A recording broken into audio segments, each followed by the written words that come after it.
ভাটপাড়ায় বোমা গুলিকাণ্ডে অর্জুন সিং এর বিরুদ্ধে গ্রেফতারি পরোয়ানা জারি। বিজেপি নেতা অর্জুন সিংকে 3 বার নোটিশ ধরিয়েছিল পুলিশ, তবে তিনি হাজিরা দেননি। এবার অর্জুনের বিরুদ্ধে গ্রেফতারি পরোয়ানা জারি হয়েছে। অর্জুন সিং এর বিরুদ্ধে এই গ্রেফতারি পরোয়ানা জারি করেছে ব্যারাকপুর আদালত। জি 24 ঘন্টায় প্রথম ব্রেক। আমরা অর্জুন সিং এর সঙ্গে কথা বলেছিলাম, তিনি কি বলছেন এই গ্রেফতারি পরোয়ানা জারি নিয়ে, শুনুন। এখানে সরাসরি তৃণমূলের দুটো গুন্ডা পিস্তল কক করে গুলি চালাচ্ছে, পুলিশ সুমোটো এফআইআর করেছে। তারপরে কি করে লোয়ার কোর্ট আমার নামে গ্রেফতারি পরোয়ানা জারি করলো?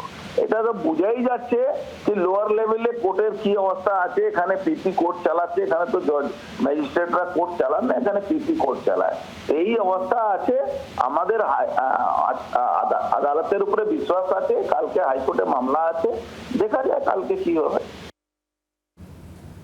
এবার কুণাল ঘোষের প্রতিক্রিয়া শোনাবো। অর্জুন সিং এর বিরুদ্ধে গ্রেফতারি পরোয়ানা জারি করা নিয়ে তিনি কি বলছেন, শুনুন।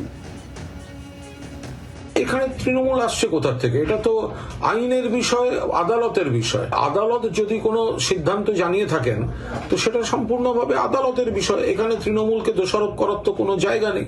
বারবার আমরা বলে আসছি যে অর্জুন সিং বা তার নেতৃত্বে ওই জায়গাটাকে অশান্ত করার চেষ্টা চলছে। পুলিশ প্রশাসন চাইছে শান্তি শৃঙ্খলা থাকুক, কিন্তু এই অর্ডারটার পরিপ্রেক্ষিতে কোনো মন্তব্য করব না, কারণ এটা একটা আইনের প্রসেস। এই আইনের প্রসেস এবং সেটা কোর্ট থেকে জেনারেটেড হচ্ছে, ফলে এখানে কোনো পলিটিক্যাল মন্তব্য করবই না। বাম নেতা বিশিষ্ট আইনজীবী বিকাশ রঞ্জন ভট্টাচার্যের প্রতিক্রিয়াও আছে, তিনি কি বলেছেন, শুনুন। যদি আদালতের কাছে সে হাজির না হয়ে থাকে, তার বিরুদ্ধে যদি অভিযোগ থেকে থাকে, নোটিশ দেওয়া সত্ত্বেও হাজির না হয়ে থাকে, আইনত করতে তাকে দিতেই পারে, ওয়ারেন্ট ইস্যু করতে পারে।